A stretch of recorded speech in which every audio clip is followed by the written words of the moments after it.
Saudações, queridos e queridas! Está no ar mais um Renamoro J-League com todas as novidades e informações do melhor campeonato de clubes da Ásia. Aqui você ouvinte ficará por dentro de tudo o que rola no campeonato japonês. É isso aí, galerinha. Resumão completaço da J1, J2 e também da J3. Como sempre, vocês estão na companhia de Elias Falaros, o Barbudo e Alegria na apresentação. Comentários de Mr. Thiago Henrique Cruz. Tudo bem com você, meu saudoso e iluminado irmão? Salve, salve Elias, bom dia, boa tarde, boa noite, todos nossos queridos ouvintes. Estamos aí em mais uma semana de Hinomaru, uma semana também de resumos também, já aconteceu várias rodadas. O programa vai ser legal, vai ser interessante. E meu querido amigo Elias, antes de começar aí as nossas saudosas rodadas do futebol japonês, só lembrando a todos os nossos queridos ouvintes que o nosso Hinomaru mudou, né, de servidor, como a gente falou no primeiro programa. Vocês podem encontrar todo o conteúdo do Hinomaru no site do anchor.fm/Hinomaru ou em qualquer agregador da internet, além do nossa querida página no YouTube. E também lembrar a galera da nossa querida Rádio Mirai, que fez o convite pra gente, por estar colocando o Hinomaru na sua grade de programação, que você pode estar ouvindo a gente também nas programações da Rádio Mirai, que está no site, no link aqui desse podcast. Mas se você quiser pesquisar agora na internet aí, você pode encontrar o site da Rádio Mirai em miraionline.wixsite.com. Esse é o site aí da maior rádio que junta diversas rádios locais do Japão e agora também com o Hinomaru fazendo parte da sua grade de programação, meu querido amigo e irmão Elias Fowlers. Maravilha, Mr. Thiago Cruz. Antes de começarmos as rodadas da J-League, quero passar uma informação importante para os fãs da seleção japonesa. Teremos aí El Clássico, o maior clássico da Ásia, entre Japão e Coreia do Sul. O amistoso ficou confirmado para o dia 25 de março, agora. Logo teremos a convocaçãozinha aí para o embate. Lembrando que será no Nissan Stadium. Talvez com torcida local apenas torcida japonesa com as devidas restrições. Exatamente, Elias. Um amistoso interessante, o grande clássico, né? Aí contra o time da Coreia do Sul, que vai vir com vários desfalques, né? Pelo que parece já saiu a possível lista de convocados, mas entre os selecionados para a seleção coreana tá lá o Son Heung-min, né? Que até se machucou recentemente jogando pela sua equipe lá no futebol inglês, mas ele está na lista de convocados. Vamos esperar para ver quem será, né, os convocados da seleção japonesa, mas eu tô contigo também, né? Acredito que vai ser uma seleção um pouquinho mais local, não vai ter nada assim de muito grandioso, vai ser um jogo interessante e com certeza teremos um pós-jogo debatendo tudo que vai acontecer ainda nesse jogo, neste finalzinho do mês de março. Maravilhousca, Mr. Thiago em Cruz. Fiquem de olho que logo teremos Hinomaru, seleção japonesa sobre o clássico. Galerinha, nesse meio tempo tivemos 3 rodadas, a segunda, terceira e quarta rodada. Vai ser aquele modo tradicional, né? Falaremos rapidinho da segunda e da terceira e na quarta os resultados completos. Mr. Thiagão, antes de eu continuar aqui, eu quero te fazer uma pergunta. Certo, vamos lá. Quem vai parar o Frontale, rapaz? Ninguém consegue parar. Pois é, aconteceu mais ou menos aquilo que a gente preveu, né? O começo do campeonato com o Frontale ainda, né? Com 1 ou 2 passos à frente de todos os demais competidores. E até então o Frontale vem sendo imbatível, né? 100% no campeonato até então. Líder, né? Então para quem não tá meio perdido na tabela do campeonato japonês, um spoiler. Ainda temos a equipe do Kawasaki Frontale líder absoluta. Mas assim, Elias, até no último jogo da rodada número 4, a gente vai poder discutir um pouquinho melhor. O jogo não foi tão fácil, né? Mas uma coisa que eu acho muito interessante é a quantidade de gols e a quantidade de gols que a equipe do Frontale também não toma, né? Não é a melhor defesa do campeonato, mas está entre uma das primeiras e já é sim o melhor ataque do campeonato com 13 gols, né? Então realmente a equipe do Frontale ainda está assim pelo menos um ou 2 degraus acima dos demais competidores, mas o Nagoya e Companhia Limitada tá chegando. Tá chegando. E o Sagan Tosso tá chegando. Quem diria? Pra você ver, né? Quem diria? Mr. Thiago Henrique Cruz, só avisando aí a galerinha que infelizmente tivemos o primeiro surto de Covid-19 em atletas, né, na equipe completa, e aconteceu com o nosso querido Gamba Osaka, né? Então, Exato. só avisando os nossos queridos ouvintes que o Gamba não tem jogado desde a primeira rodada, após esse incidente aí, e por isso o time tem apenas um jogo e soma 0 pontos, né? Tá na vice-lanterna ali, porque não pode atuar enquanto não melhorar a situação. Uma pena, né? Fazer o quê? Exatamente. Falando das outras partidas, o Vegalta Sendai foi massacrado pelo Frontale em casa, né? 5-1, tadinho. Surra no asilo, espancamento no asilo. Tokyo 3, Cereço 2, Shimizu 2, Avispa 2, Tokushima 1, Kobe 1, Yokohama 1, Tartaruguinha 2, Oita, Sagatosu 2, Urawa 0, Nagoya 1, Sapporo 0, Reisol 2, Belmari 1. E lembrando que o Gamba Osaka teve o seu jogo contra o Kashima adiado e Marinos e Hiroshima ficaram no 3-3. Algum comentário rapidinho aí, Thiago? Dessa rodada 2 a gente teve já o primeiro jogo que foi adiantado já, né, que foi a vitória da equipe do Kawasaki Frontale em cima do Cereço por 2-1. Esse jogo aconteceu 3 dias antes da rodada 2, né, então vai ter sim nessa temporada esses jogos que vão ser adiantados de rodadas posteriores, então assim, vai ter aquele anozinho ainda um pouquinho bagunçado. Dessa rodada 2, Elias, um bom jogo entre Hiroshima e Marinos é o meu destaque, né, a vitória do Sagan, a vitória maiúscula em cima do Sagan, em cima do Urawa Reds. O Urawa Reds que voltaria a perder e tomar algumas goleadas aí nas rodadas posteriores.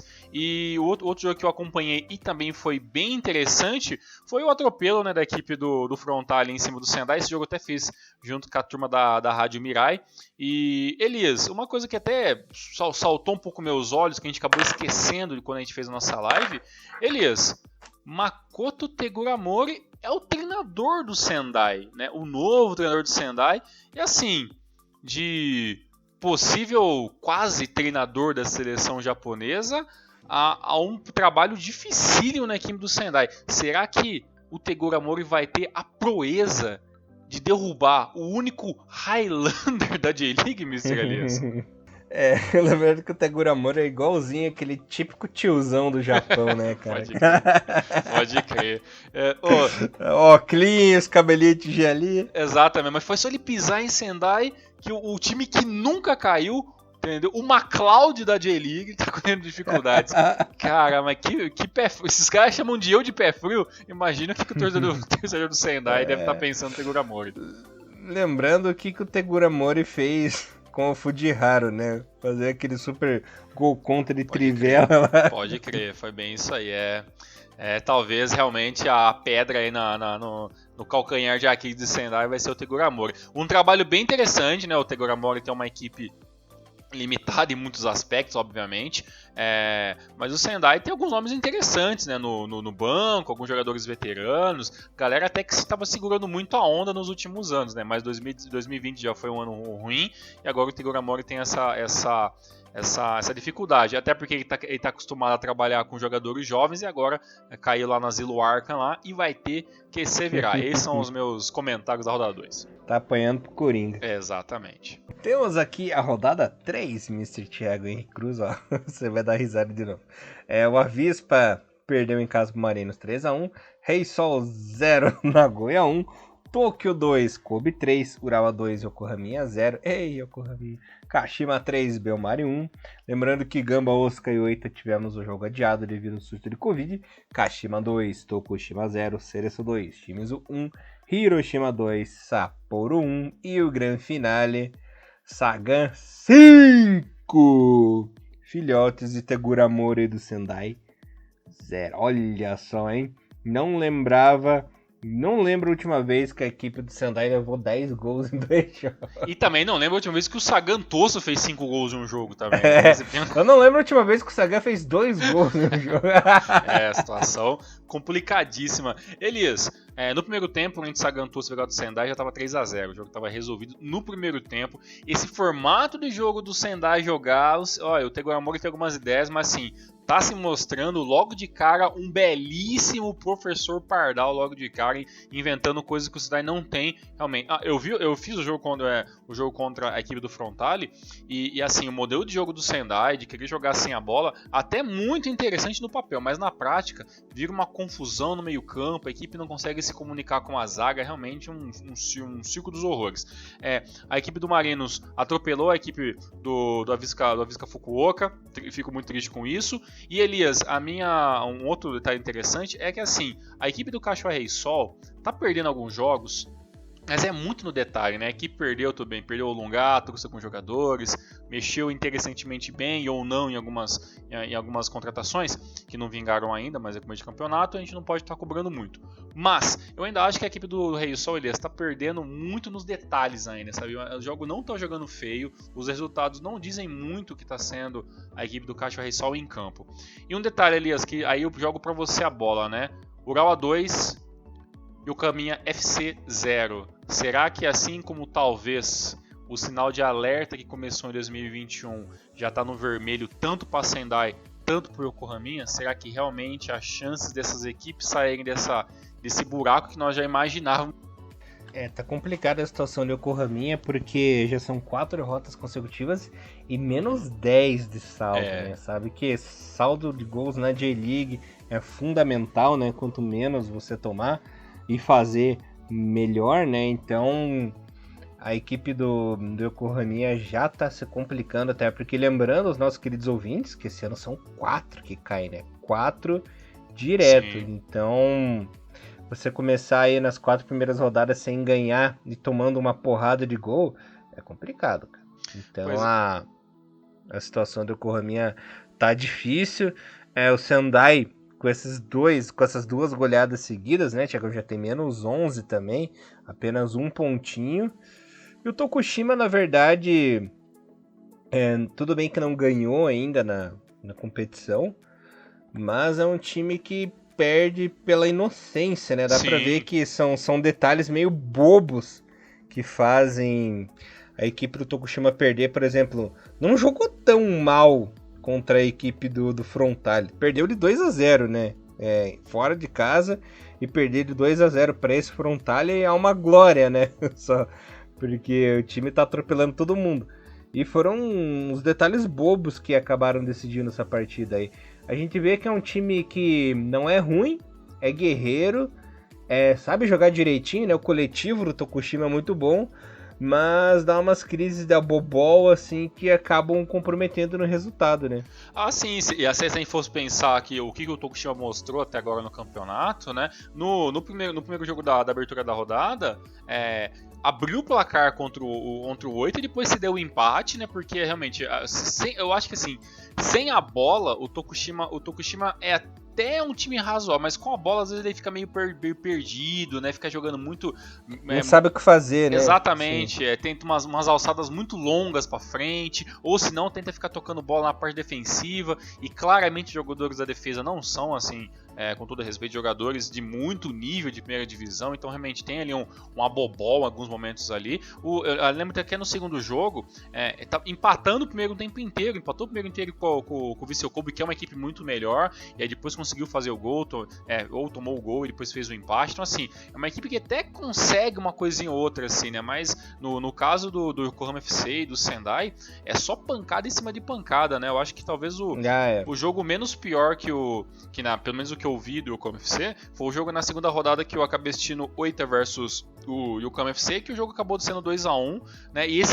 Todos os gols foram no primeiro tempo, né? Então teve todo um segundo tempo, tanto pro Oita ampliar o placar, quanto até pelo próprio Yokohama FC buscar o empate. O jogo acabou ficando em aberto, mas depois, né, como o jogo dessa rodada, 2-0 no primeiro tempo para a equipe do Urawa Reds, e o Yokohama FC já entra no segundo tempo praticamente entregue, né? E a gente tá falando de uma terceira rodada, né? Então realmente é muito pouco jogo para as equipes já estarem assim, algumas num ritmo muito já marcha lenta em alguns momentos, né? Então realmente é meio complicado, mas o campeonato é longo, mas assim, eu acho que, não sei, pra mim essas 4 rodadas já mostra muito que vai ser do Yokohama FC a temporada toda, assim, sabe? Realmente uma equipe que, se tá perdendo muito logo de cara, não sei se tem forças pra recuperar isso no segundo tempo, não.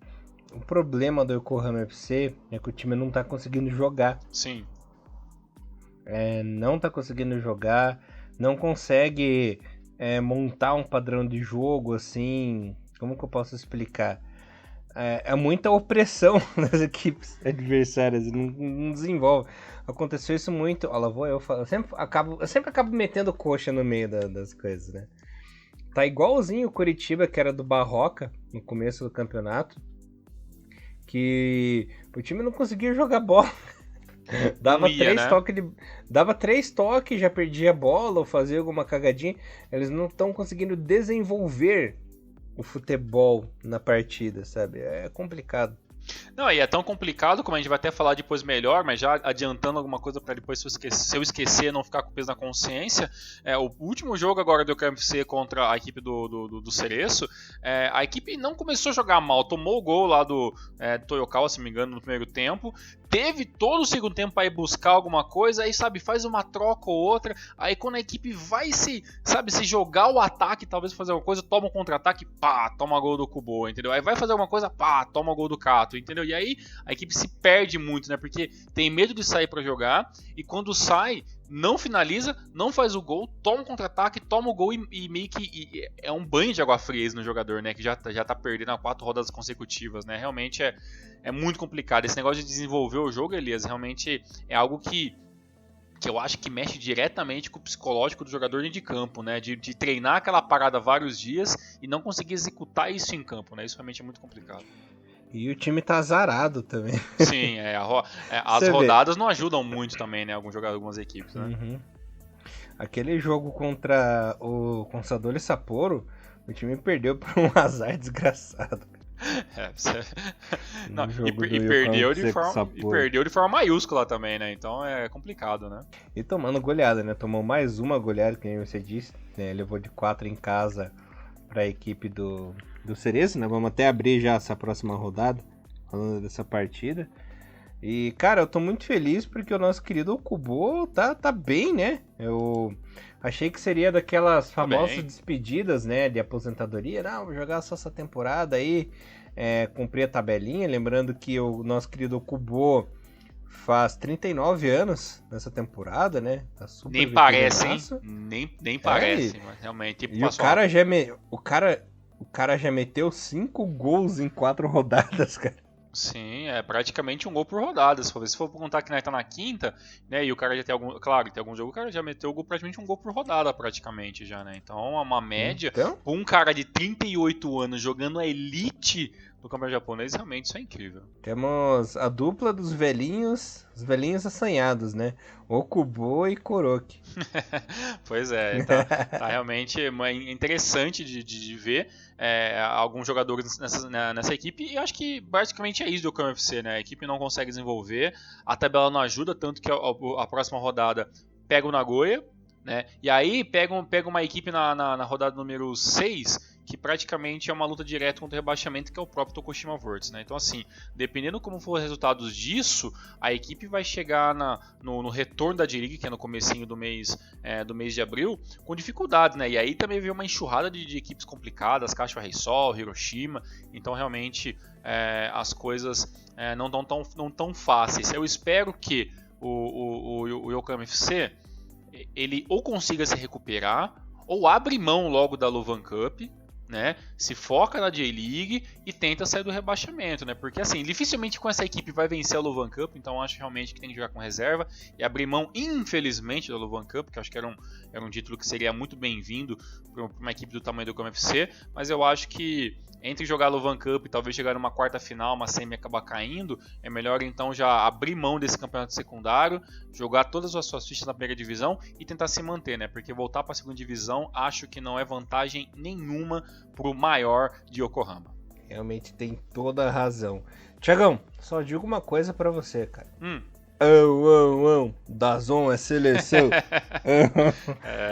Com um show de DAZN 10 em Maeda, o Marinos meteu 3-0 no Ural com double do nosso querido DAZN Maeda, o bigodinho alegria do Hiromaru e o Koike fazendo na etapa final o terceiro, sem chances para o Urawa. Lembrando que mais uma vez tivemos o nosso querido, né, o super ídolo do Thiagão, Sugimoto, como titular na equipe do Urawa, mas não marcou o seu golzinho. E teve outro cara que o Thiagão adora, né? Que é o Tatsuya Tanaka 2. Sim. o retorno. O retorno. Jogando. O retorno, né? Como é que é? O Karate Kid 1 é a Hora da Verdade. E o Karate Kid 2 era o quê mesmo, cara? Não é uma coisa contínua? A saga continua, sei lá. A hora da verdade continua. Era isso. A hora da verdade, então. A hora do Tatsuya Tanaka continua, entendeu? Pois é. Beleza, um jogo interessante. A equipe do Ural Reds passando novamente uma vergonha, praticamente não jogou de igual para igual com a equipe do Marinos em nenhum momento. O Marinos atropelou aí. O segundo gol do Dais ainda o Nakagawa ainda foi muito malandragem. Isso eu acho muito legal quando eu vejo na J-League. Que é assim, se fosse 3 anos atrás, 5 anos atrás, o Nakagawa ia tentar dominar essa bola, ia tentar dar uma bike, ia tentar, sabe, dar aquelas puxetas malucas, chutar sem ângulo e fazer o gol, chutar pra fora. Não, ele se abaixou, bateu no peito, matou e o Maeda só veio e finalizou. E o Maeda quase fez um terceiro gol nesse esquema, né? Que o Maeda, obviamente, ele não é um exímio vibrador nem nada, mas ele é um cara que pelo menos mostrou nesse jogo uma explosão física muito rápida, né? O cara explode, vem numa baita velocidade, e teve um lance no começo do segundo tempo que o Nishikawa meio que bateu roupa e o Daisen já veio para tentar finalizar em cima dele, e aí o Nishikawa foi lá e saiu e acabou defendendo o que seria aí o terceiro gol logo no comecinho da segunda etapa. Mas assim, o Marino se impôs, jogando em casa, se impôs aí perante a sua torcida. O Ural completamente acuado, né, nesse comecinho da J-League, e um campeonato assim muito aquém do que talvez qualquer torcedor da equipe do Ural Reds esperava, né? Tentou fazer alguma coisa, não conseguiu, chegou acuado e aí acabou aí sendo atropelado. Com uma vitória e um empate, esse momento a equipe do Urawa tem apenas a 13ª colocação. A gente já não esperava talvez um Urawa tão na parte de cima da tabela, mas o Urawa entra para aquelas equipes que são meio incógnitas, né? Aconteceu tanta coisa com essa temporada que talvez a gente não consiga nem saber o que esperar do Urawa em 2021, né? Mr. Thiago Recruz, lembrando aos nossos queridos ouvintes mais uma vez, jogo adiado do Gamba, né? Com Sadoli Sapporo e Gamba adiado. Mas no duelo dos novatos, Thiagão, quem se deu melhor foi o visitante. O Avispinha ferroou o nosso querido Tokushima de virada, rapaz. O Kakita abriu o placar logo no começo do jogo. Depois o Salomonson empatou e o Kanamori de pênalti deu números finais à partida, né? Você vê, no primeiro duelo na J1 dessas duas equipes, quem se deu bem foi a equipe do Avispa, né, para cima do Tokushima, que perdeu mais uma vez por bobeira. Exatamente, né? Um bom jogo interessante, bem nível de J2 ainda, mas melhor para minha equipe do Avispa Fukuoka, que finalmente conseguiu a sua primeira vitória. O Tokushima ainda tá nessa fila de conseguir, mas eu acho que é questão de detalhe. Elias, eu tenho uma pergunta para você que eu acho que é mais interessante do que esse resultado no total. Dá para esperar muita coisa desse jogador da Suécia aí? Ou ele é mais um jogador bem assim desses B que vai passar pela J-League e daqui a alguns anos a gente não vai nem lembrar dele? Nosso querido Salomonson, que não teve lá uma grande passagem já na J-League, né, Thiago? Agora tenta recuperar o seu terreno no nosso querido Avispinha. Mas assim, ele não é ruim não, cara. Ele, pela estatura dele, pelo porte físico dele na linha de defesa aí da equipe, é mais um lateral do que um zagueiro, né? Mas é um cara que cumpre bem o seu papel. Eu até acho ele bem parecido com aquele lateral da Suécia da Copa 2002 lá, o Mellberg, lembra dele? Sim, Mellberg, sim, bem grandão e tal. Barbinha e tal. Ele que ano passado foi muito bem na nossa J2, né, pela equipe do Fukuoka. Teve aquela passagem esquisita pelo Hiroshima em 2019, né, não se firmou, acabou saindo. Mas vem cumprindo um bom papel aí, Thiagão, já no começo da temporada. Pra você ver, para um lateral ter seus 2 golzinhos já nas 4 primeiras rodadas. E lembrando que ele já atingiu a meta dele, né? Em 2019 ele fez 2, ano passado ele fez 2 e agora já fez os 2 de largada, né? Ou seja, o que acontecer a partir de agora até o final de 2021 é lucro. Exato. Muito bom, muito boa informação. Gostou dessa, né? Por essa você não esperava. Por essa eu não esperava. Mas eu ainda tô esperando sim que o Tokushima consiga a sua primeira vitória. Até o momento são 2 vitórias e 2 empates. Uma equipe interessante, mas que ainda joga muito esquisito sem a bola. E se a gente fosse falar agora, né, na grande disputa na parte de baixo, o Avisa Fukuoka tá aí pelo menos um meio degrau acima de todos os demais concorrentes na 12ª posição, mas ainda tem muito chão pela frente. Mas pra mim o maior ídolo supremo é o Hisashi Jogo, né? Que sem ele não tem jogo. Sem ele não tem jogo. Sem ele não tem jogo. Isso aí realmente é a frase. Ai meu Deus, a origem tá inspirada. Muito bem, Thiagão. Teguramori Effects, Exato. Novamente. O Sendai teve a proeza de tomar 3 gols do Shonan Bellmare. Takahashi, o Nago. Levaram o gol até do Matinu, né? O nosso querido Matsushita diminuiu para a equipe do Sendai. Mas foi triste, né? Coitado do Minagawa. O Minagawa que nem o Minagawa tá conseguindo ajudar esse time. O problema tá mesmo no banco de reservas, né, cara? Eu não sei. Não tem o que fazer. Vamos fazer um bolão? Vamos fazer um bolão? Em que rodada Teguramori cai?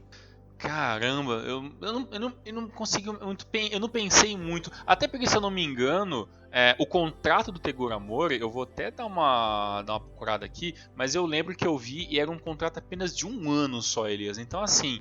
Se o Teguramori cair do Sendai, cara, ele tem que ter um trabalho assim negativo ao extremo, cara. Mas eu acho que se for... Perdão, antes que... não é até o final de 2021, né? Até o começo de 2022 que não muda muita coisa, né? Mas praticamente 1 ano de contrato. Mas eu acho que se o Teguramori tiver que cair do Sendai, eu acho que ele cai lá pra rodada 15. Eu acho que a rodada 15 é a nota de corte.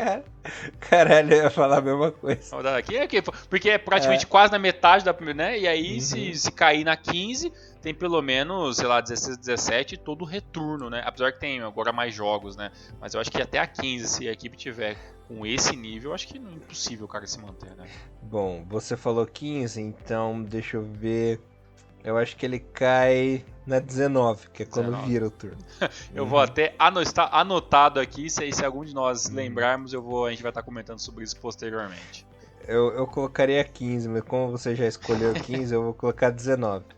Na virada do turno. Na virada do turno. E Elias, a equipe do Shonan, que nós estamos falando bem pouco, né? O Shonan Bellmare, de tantas alegrias no passado, algumas equipes muito históricas, já vem aí alguns anos que essa equipe que se segura, né? Até esse momento são 3 derrotas e 1 vitória, né? Essa é a atual campanha da equipe do Shonan Bellmare. Volto a dizer, né? O Shonan que tem muita torcida aqui no Brasil, principalmente pelas equipes dos anos 90. A próxima rodada, a equipe do Shonan tem a bucha de enfrentar, né, o UFC Tóquio, uma equipe também que não está tão bem, mas está sempre um pouquinho acima da tabela que os demais. Não é uma equipe que não vai nem pensar em rebaixamento, na teoria. Mas o Shonan Bellmare consegue tirar um pouco desse peso, né, que é vencer.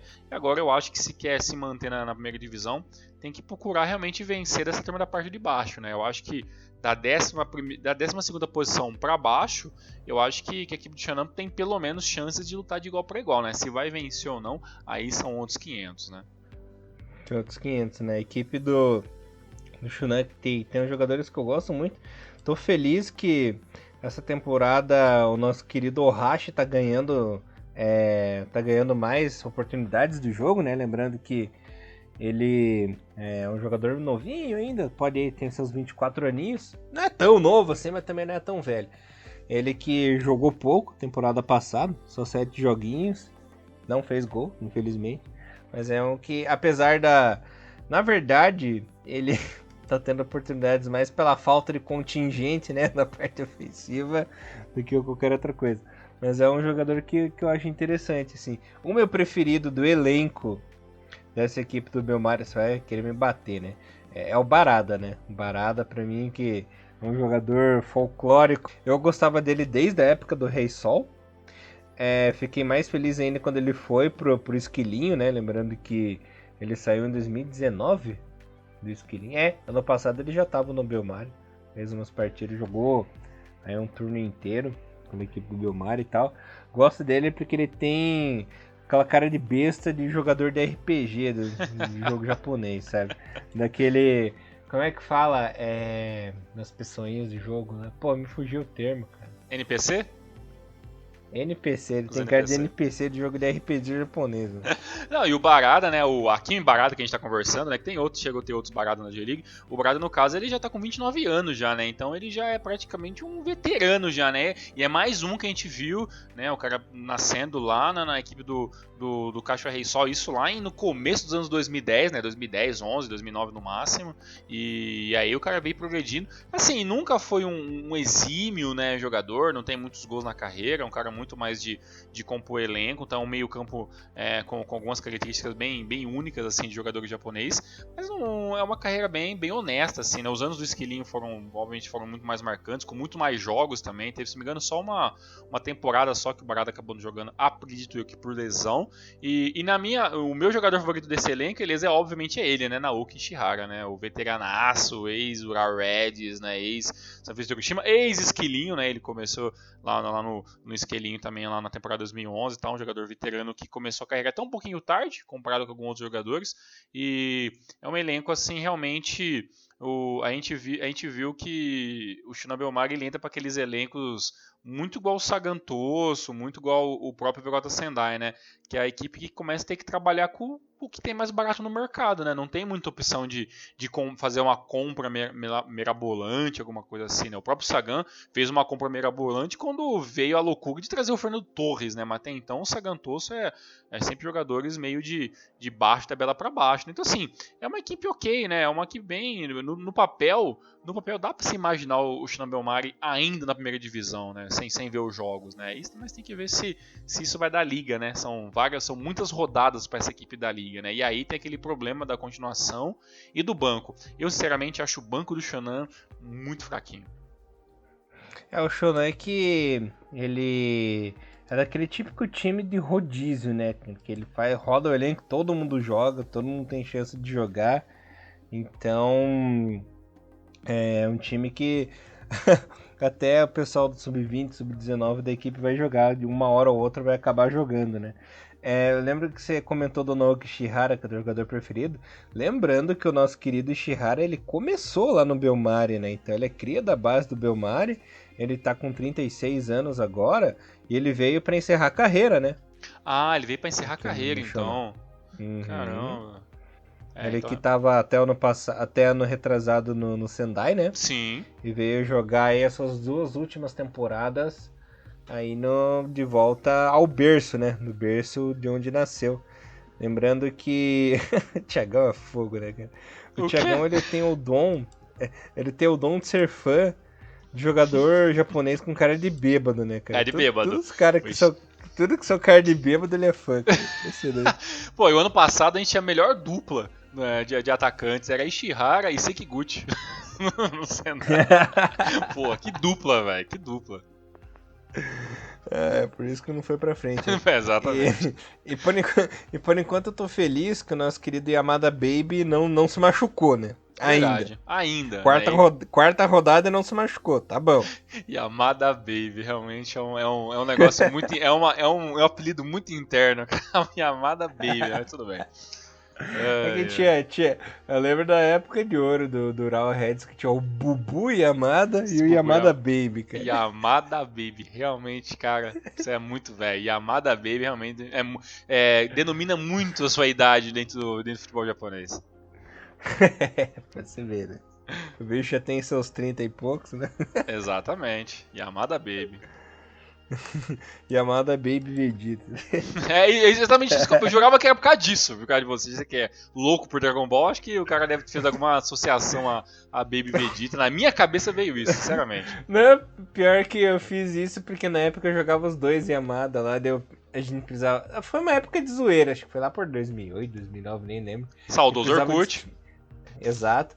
ele precisava distinguir os dois Yamada, né? Ele falou, já que ele é da base, chegou agora no time, vai ser o Yamada Baby. Pronto, pegou. Tá Você vê, certo. toda a galera do nosso grupo, pros nossos ouvintes que não sabem, todo mundo fala Yamada Baby, dane-se, né? Ficou aí pra sempre. E aí tá a origem. Se alguém estiver ouvindo esse podcast da galera do Facebook, está aí a origem desse peculiar apelido do Yamada. É só a gente mesmo, né? Exatamente. Bando de... eu tava fazendo uma pesquisa aqui do nosso querido Naoki Ishihara. E achei umas montagens aqui dele com a camisa da seleção. Caramba. Em algum momento deve ter tido um... Mas assim, ele é muito J-Leaguer, né, cara? Assim, e a Ishihara na seleção, pra quê, né? Realmente é coisa de Master League de PES, né? Realmente não faz nem sentido. A seleção de Fukushima, né? É, só se for, só realmente não faz muito sentido, não.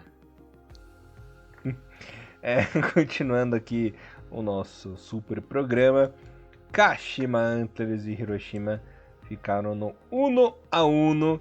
O nosso querido Jaguatirica, o Jaguatirica fazendo golzinho de novo, rapaz, abrindo a placa, fazendo o 1-0, e o Araki com assistência de Everaldo empatando. Tava vendo uma coisa, nosso querido Jofuku aí na equipe do Hiroshima.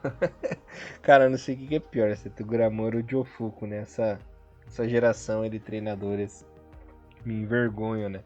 O nosso querido Jaguatirica finalmente inaugurando aí, deixando sua marca. Ele que já vinha jogando bem, né? Dando assistência e tal, mas deixou a sua marquinha na 4ª rodada. Lembrando que ano passado, pela própria equipe do Hiroshima, ele já havia marcado 5 golzinhos, né?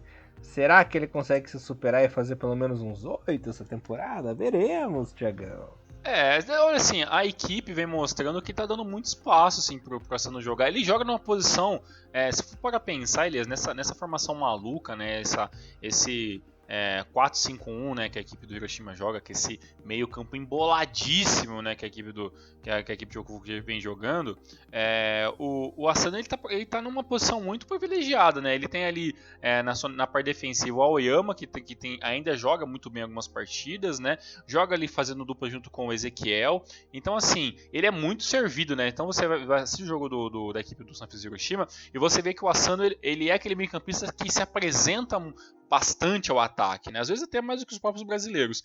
Então, assim, chances ele vai ter. E até por ser teoricamente a 4ª temporada dele como profissional, ele já tá deixando de ser aquele cara muito rookie, né? Apesar de ele ter apenas, pasme, né, 18 anos, né, realmente um cara muito jovem também, né, e tudo mais. O moleque é de 2003, cara, então realmente o moleque é muito jovem. Então acontece, o nosso amigo Jaguatirica aí, né, o Asaninho Júnior, depois de uma temporada bem interessante pelo meio do Holy Hulk, depois aí uma temporada, agora a terceira, perdão, não quarta, essa terceira temporada dele, né, como titular, como profissional, e acredito que deve ser a temporada que ele já começa já a colocar um pouco as linhas de fora, né? Então o cara já tem 10 gols na carreira, né? 4 no primeiro ano, 5 no segundo ano, então acho que sim, que fazer uns 7, 8 gols, eu acho que não é nada muito absurdo, mas o Hiroshima entra para aquelas equipes que a gente não sabe muito o que esperar da temporada, né? As contratações foram muito honestas e muito não badaladas em praticamente quase todos os setores. Não tem ninguém assim que destoa os olhares nem do torcedor do Hiroshima mais fanático. E pelo lado do nosso querido Kashima Antlers, né, que nós sempre falamos do Kashima Antlers, Kashima que tem um jogo a menos, né, por causa do jogo do Gamboska que acabou sendo adiado. Até o total são uma vitória, um empate e uma vitória, né, por enquanto nada assim demais, fez 5 gols e tomou 5. Né? Então, assim, uma campanha muito no 0-0 ainda, né? Eu ainda estou esperando para ver quando é que o Antônio Carlos Zago vai despontar fazendo alguma modificação. Que eu falo, caramba, aí tem o dedo do técnico. Agora o Zago mostrou para que veio no Kashima. Até então, o Kashima, para mim, ele tá jogando muito no automático, assim, sabe? Tá jogando pro gasto. Tem um joguinho que o Doi aparece mais, o Everaldo. Já teve jogo até que o Ace e o Ueda apareceu um pouquinho bem, que a defesa salvou um jogo ou outro, mas assim, o Kashima pra mim ainda muito blasezão, assim, nada muito de encher os olhos, infelizmente, para a maior torcida do maior campeão japonês. Por enquanto muito padrãozinho aí, sem ousadia, né? Exatamente. E o nosso querido Nagoya Grampus, vice-líder, na colinha aí do nosso Kawasaki Frontale, venceu a 4ª seguida. A gente fica falando da equipe do Frontale, mas o Nagoya também tá imparável, rapaz. Que é isso? Meteu 1-0 fora de casa no Kobe. Inagaki fez o gol da vitória. O Nagoya que, olha, é bem que você e o Bom Tempo comentaram que seria candidato, inclusive, a vaga na CL, né? Os caras já estão incomodando desde o começo do campeonato. Interessante, né? E olha que nesse jogo ainda a equipe do Nagoya teve algumas mudanças. A equipe obviamente vai estar fazendo ali um rodíziozinho ali e tal, não está jogando sempre com os mesmos jogadores. E interessante, ganhando o Vissel Kobe, ganhando do Kobe em casa, né? O que realmente é um fator interessante. O Kobe, que pra mim ainda é aquela equipe, beleza, tá melhor, tá na parte de cima da tabela, tá em sexto nesse momento, mas ainda o Kobe com investimento, eu sempre acho que o Kobe deveria jogar um pouco mais. Mas jogou bem, jogo pegado, as estatísticas até mostram uma posição um pouquinho melhor de jogo para a equipe do Vissel Kobe, 64% de posse de bola no total contra 36%, chutou mais, finalizou mais, teve um pouco mais de pressão no primeiro tempo. No segundo, o Nagoya, que começou um pouquinho lento, começou a acelerar. Tanto que o Nagoya deu apenas 6 chutes a gol, mas de 6, 3 foram finalizações corretas, que teve perigo de gol, né? Contra as 9 finalizações do Vissel Kobe, muitas foram para fora, algumas sem direção, então apenas uma foi realmente, deu um pouquinho mais de trabalho ali para o nosso goleiro Langerhak. Então acontece, a equipe do Nagoya Grampus trabalha melhor, é um pouco mais bem efetiva e o plantel é um pouco melhor, né? Então, assim, no conjunto da obra, o Vissel Kobe poderia até ser um papel melhor, mas na prática, tá dando a lógica que a equipe do Nagoya vem realmente melhorando a cada jogo, né? E até aproveito essa deixa do Nagoya, Elias, para até deixar alguns pontos aqui que a galera ficou um pouquinho com dúvida. A gente teria uma live, né, com o Matheus, né, o jogador aí recém-contratado da equipe do Nagoya brasileiro. A live acabou não dando certo, por quê? Né, por causa que com essas mudanças do campeonato, esses jogos adiantados e tudo mais, as correrias, a nossa entrevista aqui foi a gente até conseguiu muito pela ajuda do Thiago Bom Tempo, acabou sendo necessariamente sendo cancelada, porque ele teria muitos compromissos na manhã daquele dia, né? A gente faria à noite aqui no Brasil, que seria de manhã no Japão, então como ele teria um treino logo de manhã, ficaria muito puxado ele ter que acordar mais cedo para fazer a live com a gente.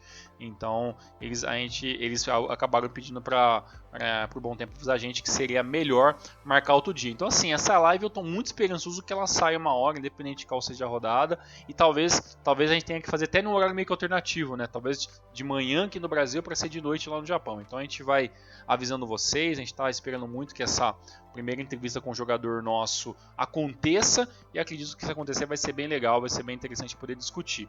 Em questão de campeonato, Elias, são duas equipes que eu espero muito, né? O Kobe pelo investimento e o Nagoya pelo aquilo que o plantel vem mostrando. Por enquanto, eu acho que o Nagoya é o mais próximo de uma equipe que pode fazer um pouquinho de front ao Kawasaki Frontale.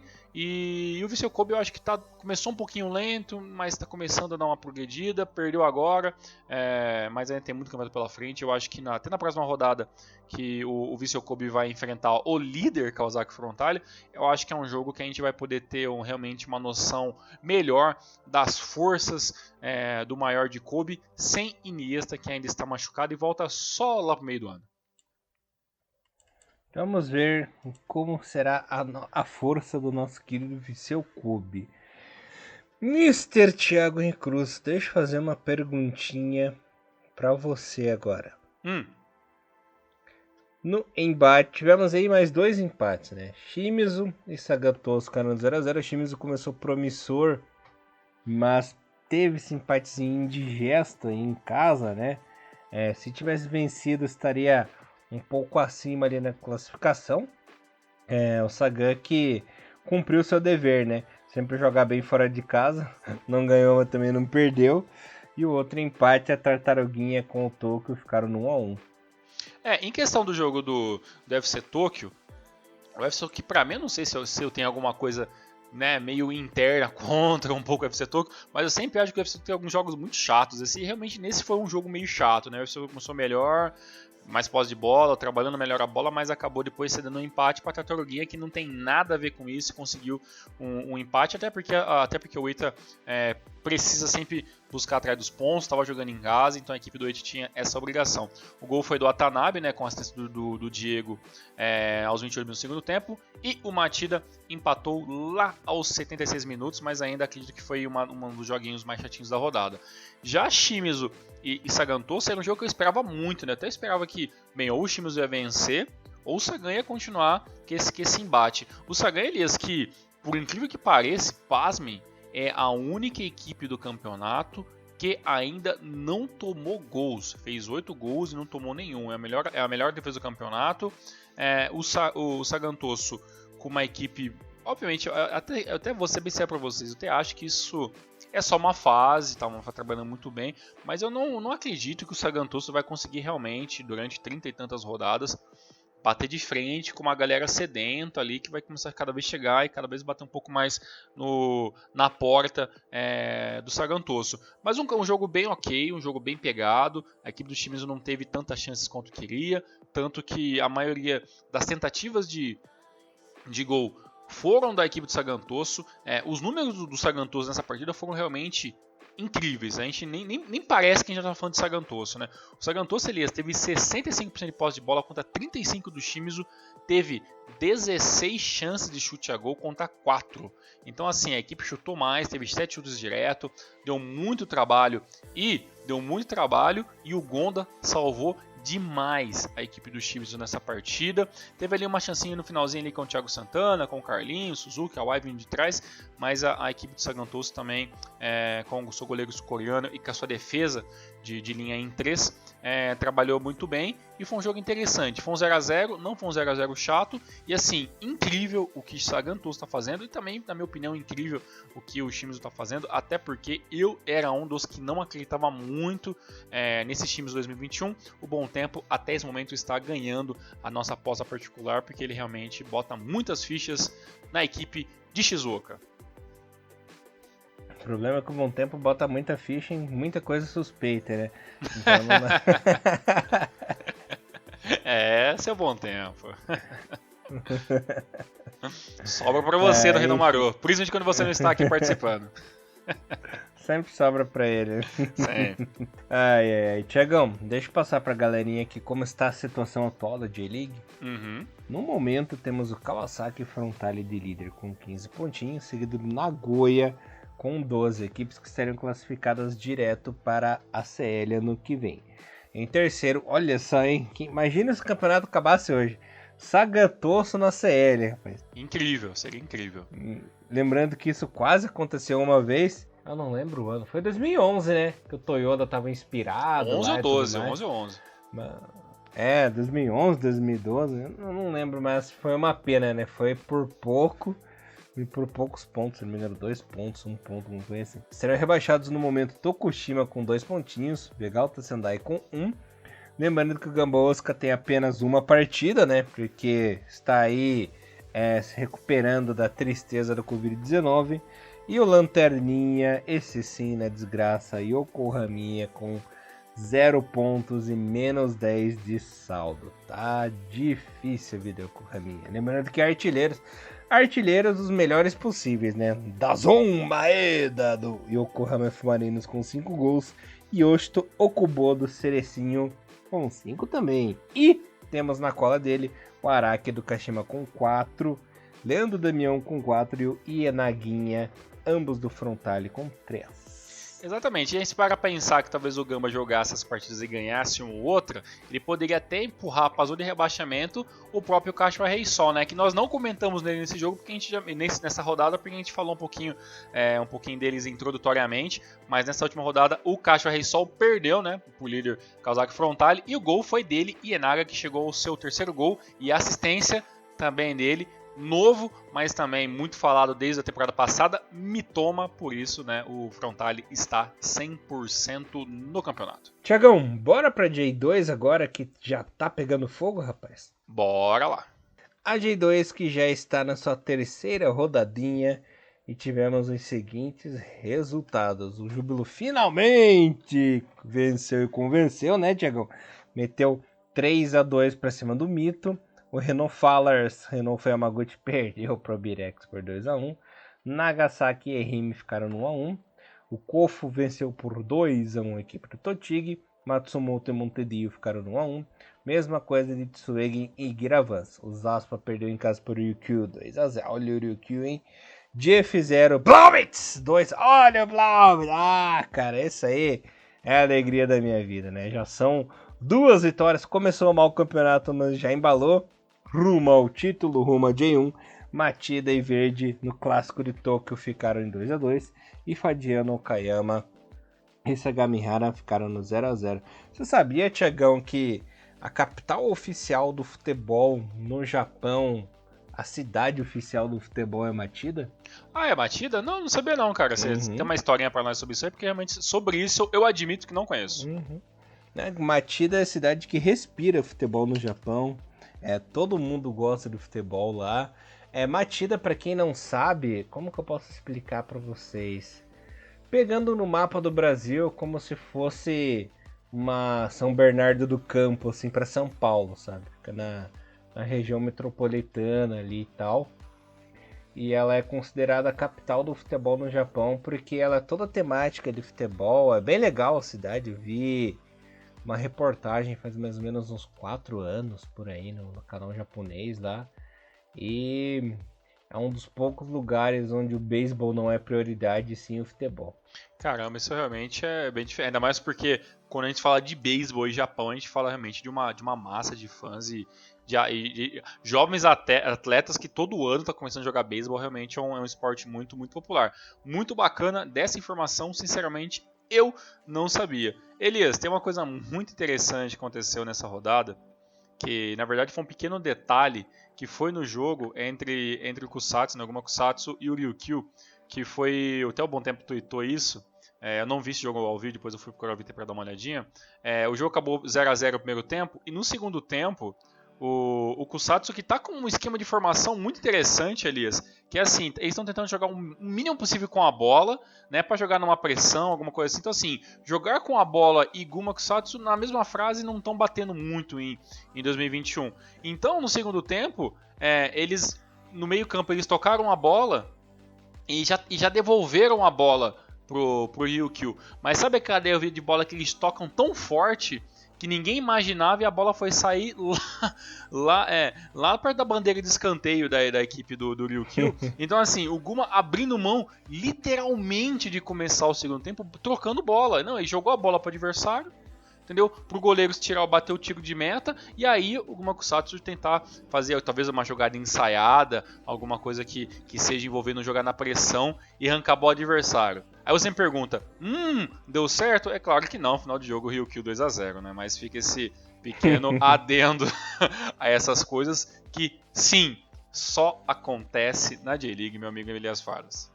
Isso acontece na J2, né? Exatamente, né? E aí os líderes até então, né? O Birex negado, como você falou, o Ryukyu. E tem toda aquela turma ali que tá batendo. Que no começo de campeonato é muito lindo, né? Você vê cada nome ali lutando pela possível vaga. Lembrando que esse ano vai ser mais difícil, né? Apenas os 2 primeiros sobem, o restante chora, né? E aí nós temos todos uma trupe de times ali que a gente espera muito, né? O Verde, Kyoto, Montedio e Yamagata e seu mascote horrível, né? O Matida Zero, Blaubitz, Skofo. E Elias, pra mim eu acho que a decepção nessas primeiras rodadas da J2 é o Vivari Nagasaki, né? Porque por tudo aquilo que aconteceu em 2020, na minha opinião, é uma das equipes que eu até coloquei no meu bolão, em aspas, né? Que é uma das equipes que eu coloco umas fichiazinhas para subir pra sempre J1. nas cabeças, né? Exatamente, para sempre ficar nas cabeças e voltar à primeira divisão. É uma equipe que jogou muito bem na temporada 2020 e depois caiu um pouco de rendimento na parte final e acabou não subindo por causa disso. Mas na 10ª colocação é um começo de campeonato muito tropicando, lembrando que a gente tem aí os invictos, né? Albirex Niigata e Ryukyu, todos com 3 vitórias e toda a turma de trás correndo atrás. Mas ainda é bem começo, o J2 é muito grande, muita coisa acontece, muita coisa muda e vamos esperar que na parte de baixo as coisas dêem uma melhorada, né? Porque até então o Chiba O Chiba quase pode ser a equipe que pode cair, tá batendo lá na parte de baixo do campeonato. Tem o Renault Yamaguchi do Elias, tem Totig, tem muita equipe aqui na parte de baixo da tabela que a gente gostaria que pelo menos tentasse lutar e não acontecesse os vexames que normalmente a gente vem vendo na parte de baixo da tabela. Esse ano eu e o Thiagão, a gente tem uma aposta em particular, né? A gente tá vendo quem vai sobreviver nessa temporada, se é o Renofa ou se é o Sagamihara, né? Exatamente, essa vai ser a nossa luta particular. Mas o time que tem Junko Fujimoto jamais cairá. Ou não? Eu só digo uma coisa, Blauwitz rumo a J1, vai subir. Vamos lá, vamos aguardar. Cara, imagina a minha loucuragem, cara, se o Blauwitz sobe mesmo, cara. Meu Deus. Bem, vamos procurar camisetas. Quem sabe a gente consegue achar uma camiseta. Uhum. Ah, vou mandar importar a camisa, nem que eu pague quinhentão, essa desgraça. Ah, meu Deus. Eu vou mandar por meu nome ainda. Isso, Fallers número 8. Lembrando que o Elias Fares é o mesmo que fez esse mesmo furdúncio com uma equipe que era o alazão, era o cavalo de fogo da J-League, e aí aconteceu J3. É só que eles queriam lembrar, só que Elias é o melhor afundador de times. O melhor afundador de times. Mas esse ano começou ganhando a J3. Já que você deu a deixa, vamos começar a falar de J3. Mas você não pode falar muito que você é o maior dedo podre do universo, né? Calma que o Minagano também venceu o Catamaré por 2-0. Fica na sua aí. Olha onde que o Fujimoto foi parar, mano. A culpa não é minha. Se ele é minha boca, a culpa não é minha. A culpa não é minha. Você vê, né? O cara diz que eu afundo, que eu sou a bigorna dos times, daí eu falo do Fujimoto, o cara já tira o dele da reta, né? É impressionante. Mas J3 de volta. Nós vamos mudar de assunto porque eu não quero falar sobre isso. Pera. Deixa eu terminar uma coisa aqui. O cara começou a curtir o Viseu Kobe. Tomou fumo na CL, ganhou a Copa do Imperador com a calça na mão, beleza, né? Teve o primeiro título e tal. Só passou vergonha na J1 no passado. E ainda por cima nem pra final da CL foi, né? O cara quer falar de mim ainda. Ele começou a pegar simpatia pelo Kofo, o Kofo nunca mais subiu.